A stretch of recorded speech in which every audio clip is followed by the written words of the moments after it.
오늘은 본문 말씀을 중심으로 해서 회복을 위한 참회의 눈물이라는 제목으로 함께 은혜를 나누기를 원합니다. 성경은 모든 사람이 죄를 범하였다라고 기록을 합니다.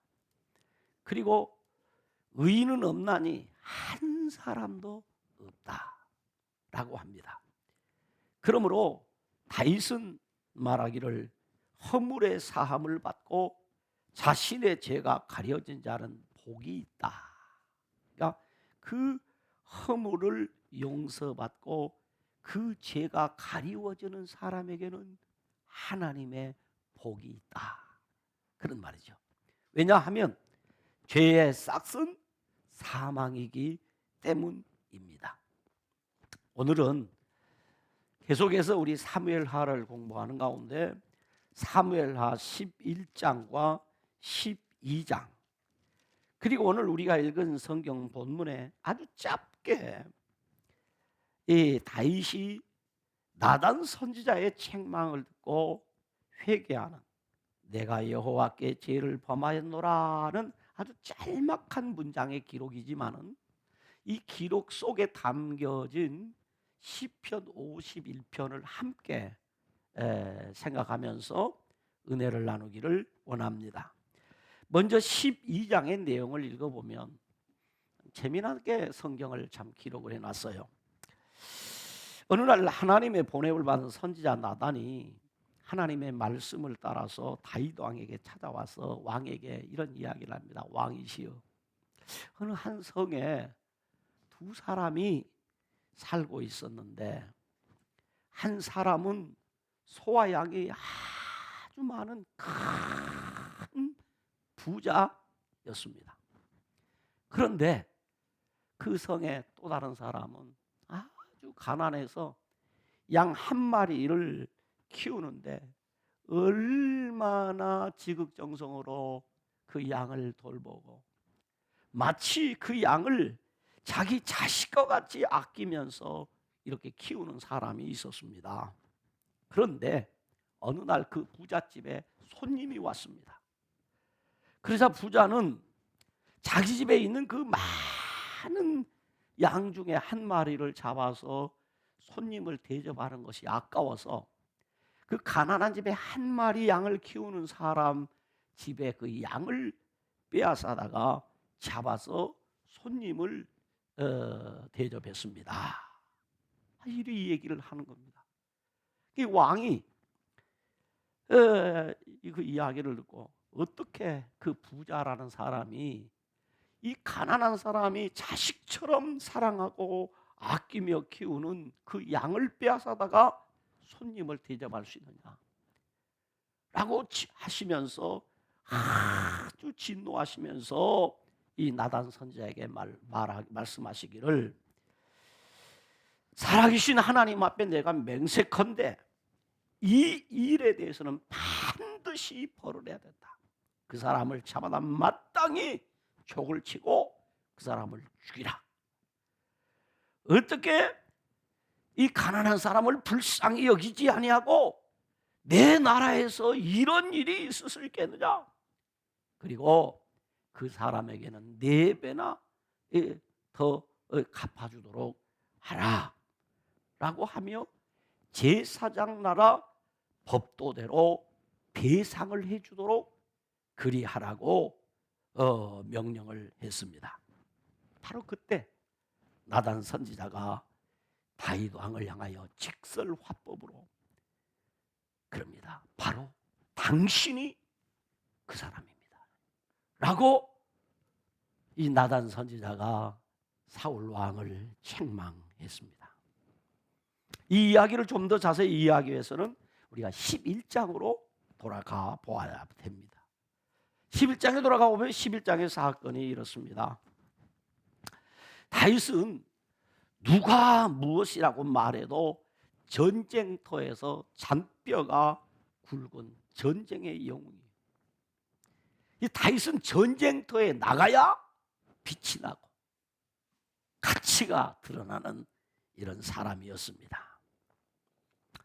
그는 어린 나이에 아버지의 심부름으로 전쟁터에 나갔다가 저 블레셋의 그 유명한 장수 골리앗과 싸워 이긴 후에 명성을 얻어서 평생을 군인으로서 전쟁터에서 살았습니다.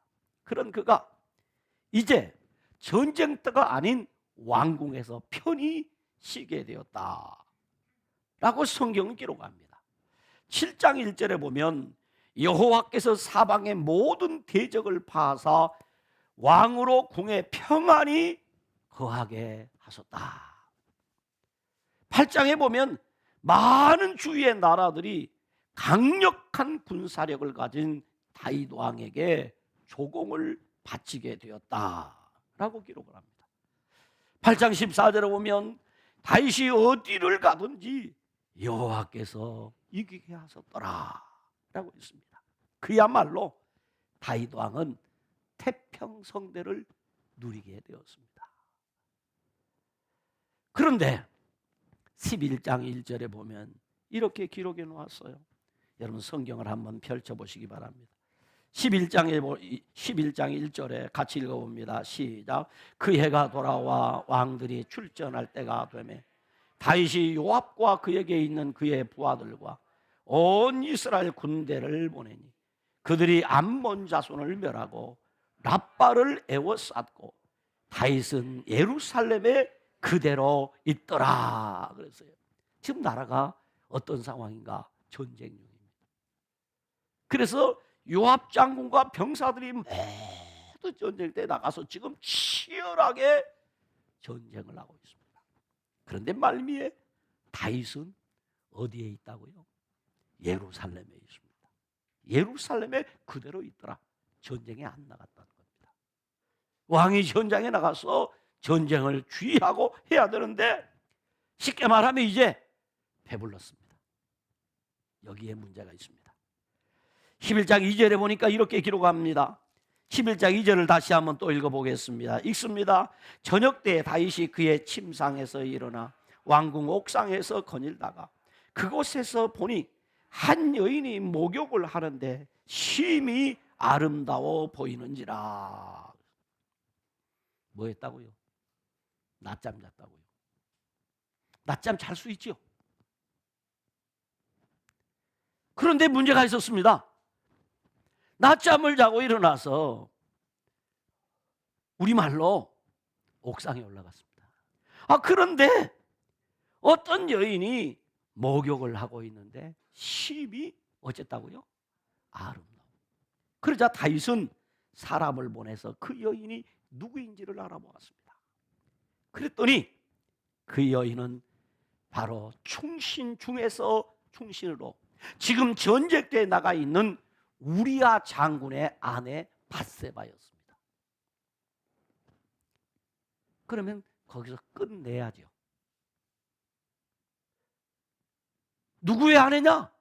지금 전쟁터에 가서 목숨을 내어 걸고 왕을 지키고 나라와 민족을 지키기 위한 애국자요 충신의 아내입니다.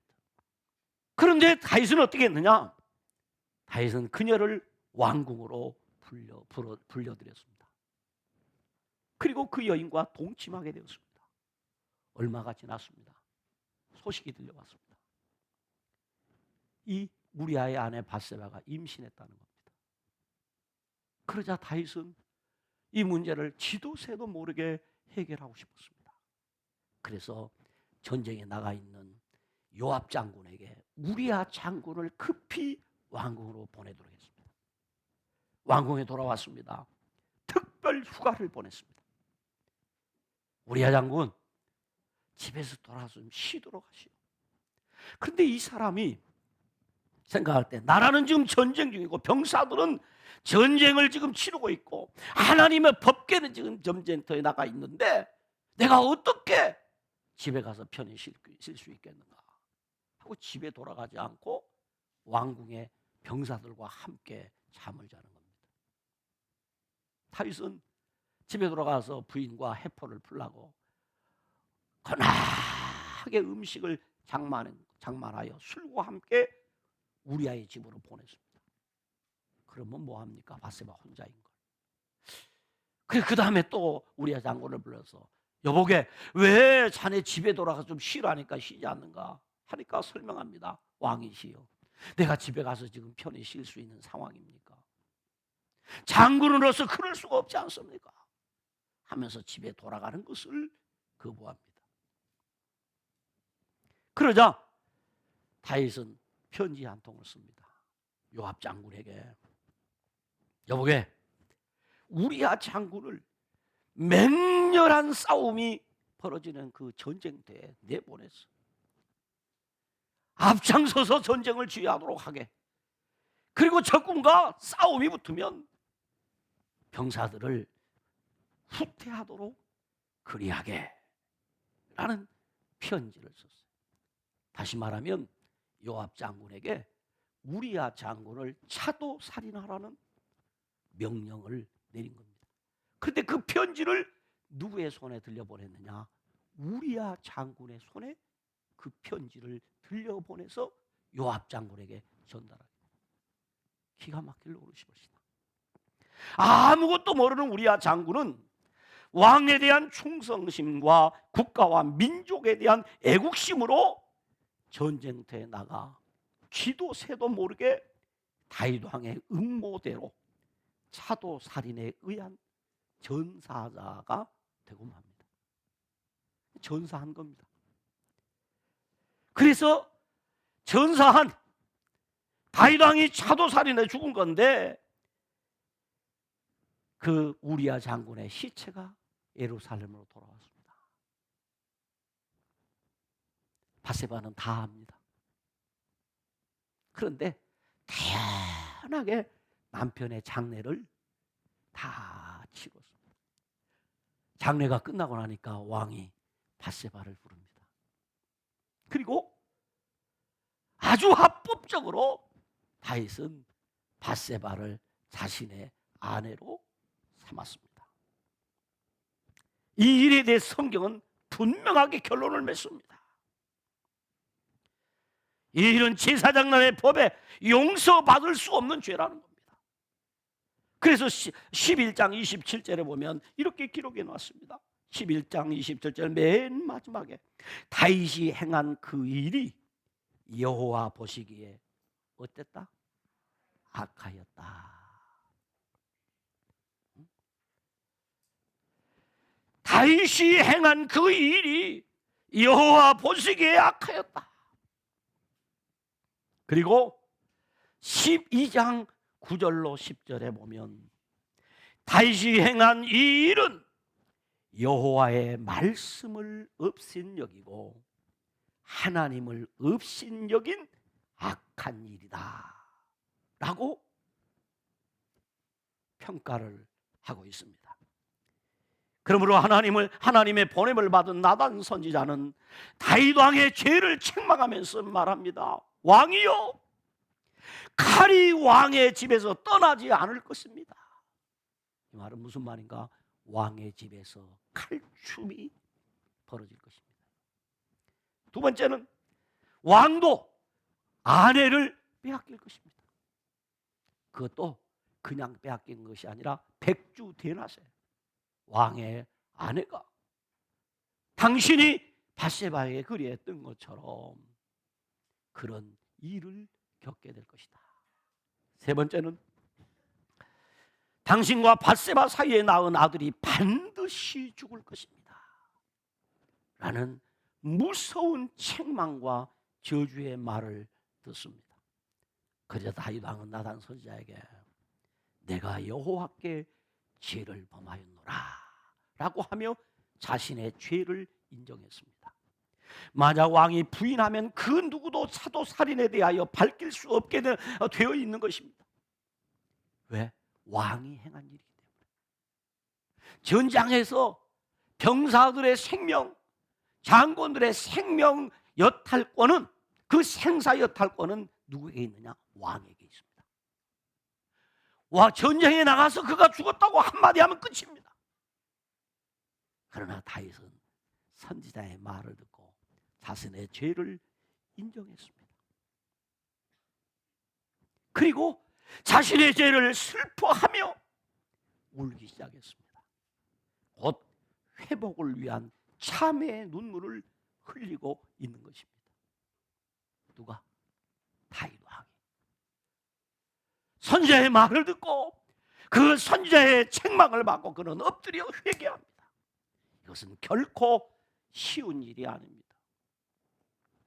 우리같이 별 지혜 없는 사람들도 자신의 잘못을 지적하면 내가 잘못했습니다 하고 하나님 앞에 엎드리거나 회개하기보다는 내가 뭘 잘못했느냐고 변명하며 자기의 무죄를 주장하는 것이 일반적이지 않습니까? 하물며 한 나라의 왕입니다. 높은 권세가 있습니다. 백성의 생명의 주인이라고 여겨지는 왕입니다. 그런데도 하나님이 보낸 하나님의 선지자의 말을 하나님의 말씀으로 받았습니다. 그리고 엎드려 하나님 앞에 참회의 눈물을 흘립니다. 그래야만 자신이 회복될 수 있습니다. 그래야만 자신이 살 수 있다는 것을 알았습니다. 자신의 죄를 하나님 앞에 드러내놓고 회개하며 회복을 위하여 참회의 눈물을 흘립니다. 시편 51편의 다윗의 참회의 부르짖음에 대한 내용을 간단하게 요약하면 한 3개로 요약을 할 수가 있겠어요. 첫째는 주여 인자와 긍휼로 나의 죄악을 깨끗하게 하소서. 인자란 말은 하나님의 실패하지 않는 사랑, 언약적 사랑이죠. 우리 흔히 헤세드란 말입니다. 긍휼이란 깊은 동정심, 마치 어머니의 태에 있는 아이를 향한 어머니의 강렬한 사랑, 하나님의 최고의 사랑으로 자신을 대해달라는 겁니다. 인자와 긍휼은 자기 백성을 향한 하나님의 사랑의 가장 깊은 표현이 인자와 긍휼입니다. 주여 주의 인자와 긍휼로 나의 죄악을 깨끗하게 해주옵소서. 두 번째는 주여 나에게 정한 마음과 정직한 영을 새롭게 해주옵소서. 죄 짓던 그 상태가 아니라 죄 짓기 이전의 그 초심으로 나를 돌려달라는 겁니다. 여기 마음과 영은 인간의 본질을 구성하는 그 마음, 영입니다. 그 마음과 영을 깨끗하게 새로워져야만이 이 죄의 오염으로부터 자신이 벗어날 수 있다는 겁니다. 세 번째는 주여 내게서 성령을 거두지 마소서. 내가 비록 죄를 범하였다 할지라도 주의 성령을 내게서 거두지 마옵소서. 성령 하나님의 거룩한 영, 하나님의 숨결을 내게서 거두지 마. 하나님 앞에서, 하나님의 얼굴 앞에서 내가 하나님의 숨결을 느끼며 살 수 있도록 하나님 다시 한번 나에게 기회를 주시고 하나님과의 교제가 단절되지 않도록 해달라는 것입니다. 하나님과의 관계를 지속함으로 자신이 누렸던 구원의 기쁨과 즐거움을 다시 누리고 싶다는 것입니다. 참회의 눈물을 쏟고 있는 다윗 왕에게 하나님께서는 은혜를 베풀어 주셨어요. 나단 선지자는 말합니다. 여호와께서도 당신의 죄를 사하셨나니 당신이 죽지 아니하리라. 살인죄를 범하면 어떻게 하는 거죠? 죽이는 겁니다. 죽이지 않습니다. 너는 죽이지 않겠다. 그리고 24절로 25절로 보면 이렇게 말합니다. 다윗이 그의 아내 밧세바를 위로하고 그에게 들어가 그와 동침하였더니 그가 아들을 낳음에 그의 이름을 솔로몬이라 하니라. 여호와께서 그를 사랑하사 선지자 나단을 보내 그의 이름을 여디디야라 하는 이름을 줬어요. 그 뜻은 무엇인가? 여호와께서 사랑하셨기 때문이더라. 밧세바와 불법으로 가진 아이는 하나님이 데려가신 거예요. 왜? 다윗의 명예를 위해서. 그 아이가 성장하면 사람들이 두고 무엇이라고 말하겠습니까? 저 다윗하고 밧세바가 그러고 그래서 태어난 놈이야. 그러나 솔로몬은 아닙니다. 합법적으로 태어난 아이란 말이죠. 그를 데려갔어요. 그리고 솔로몬을 주셨어요. 솔로몬이 누굽니까? 다윗의 대를 이을 최고의. 여기서 우리는 깨닫습니다. 내가 범한 죄보다 하나님의 은혜가 더 크다는 거죠. 그래서 우리는 하나님 앞에 참회하는 것입니다. 참회의 눈물이 없는 사람은 하나님의 은혜를 누릴 자격이 없습니다. 하나님의 보좌 앞에 엎드려서 하나님의 인자와 긍휼을 구하지 않는 사람, 하나님의 은혜를 입을 자격이 없는 사람. 그런데 오늘 다윗은 하나님 앞에 참회의 눈물을 흘렸더니 하나님께서는 비록 다윗이 죄를 범했다 할지라도 엎드려 회개하며 회복을 위하여 참회의 눈물을 흘리는 모습을 보시고 그에게 회복의 은혜를 주신 것입니다. 물론 죄를 멀리하고 죄와 상관없이 상관이 없는 삶을 사는 것이 더 아름답고 더 하나님 보시기에 기뻐하는 모습입니다. 우리가 그렇게 살 수 있다면 얼마나 좋겠습니까? 우리는 기억해야 됩니다. 자신은 죄 지은 일이 없다고 하면서 교만하게 사는 것보다는 비록 죄를 범했다고 할지라도 하나님 앞에 겸손히 엎드려 회개하면서 회복을 위하여 참의 눈물을 흘리는 자에게 하나님께서는 회복의 은혜를 베풀어 주십니다. 그렇습니다. 하나님 앞에 엎드려 참의 눈물을 흘리는 자가 회복의 은혜를 받습니다. 그래서 하나님 앞에 엎드릴 수밖에 없는 것이에요. 시편 51편을 좀 자세히 읽어보면 독특한 표현을 합니다. 영어성에 보면 I, my라는 말을 많이 쓰는데 나의 라는 1인칭 표현이 한 32번이 나와요. 그리고 하나님이라는 말과 기뻐하다, 즐거워하다는 말이 반복해서 나옵니다. 이것은 회개는 하나님과 나와의 1대1의 관계 속에서 이루어지는 영적인 일이며 이 회개를 통해서만이 우리의 기쁨과 즐거움이 회복된다는 의미입니다. 다윗은 왕권이 견고해졌습니다. 나라가 태평성대를 누리고 있습니다. 다윗의 권세 앞에 감히 누구도 바른 말 할 자가 없습니다. 그러나 역시 다윗은 하나님 앞에 어린 아이처럼 하나님의 말씀을 무겁게 받았어요. 그래서 그는 넙죽 엎드려서 하나님께 기도한 거예요. 내가 주의 인자와 긍휼을 다시 잊지 못한다면 비참한 인생의 종결점에 갔던 선왕 사울왕과 다를 것이 무엇인가?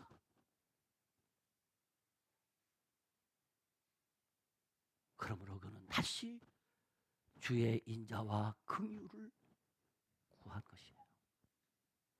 다시 주님이 그의 마음과 영을 새롭게 해주세요.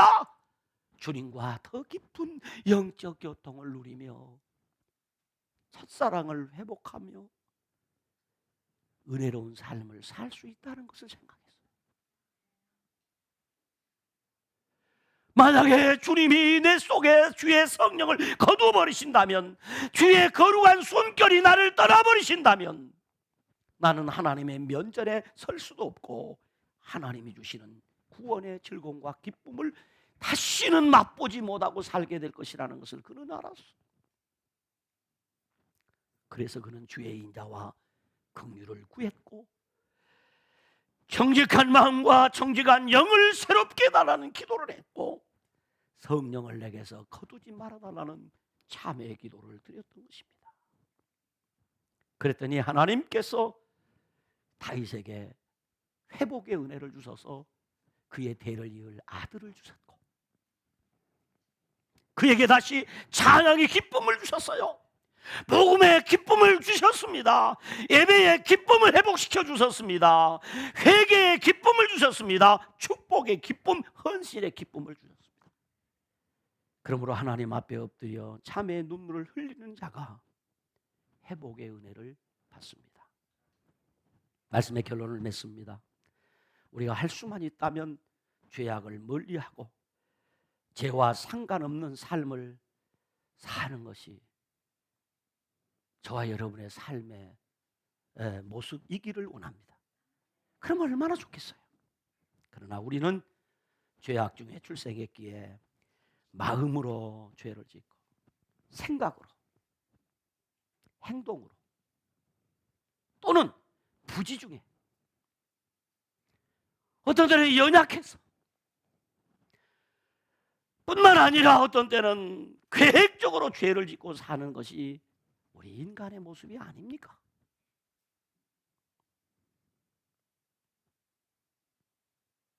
때문에 우리는 매일매일 하나님의 인자와 긍휼하심이 필요합니다.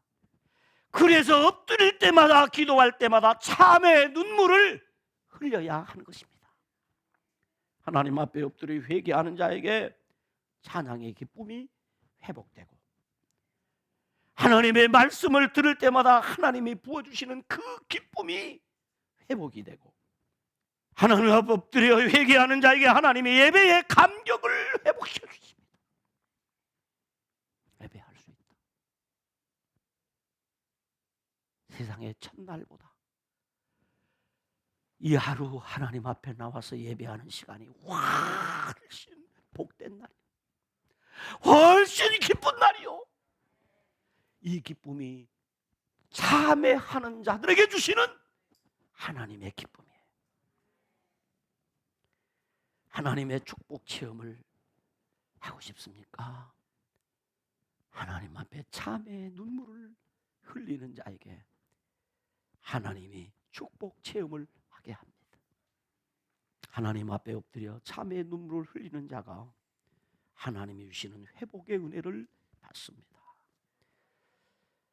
바라기는 날마다 하나님 앞에 엎드려 회개하고 기도하며 살아감으로써 저와 여러분의 삶에 참된 회복의 은혜가 나타나기를 주님의 이름으로 축원합니다.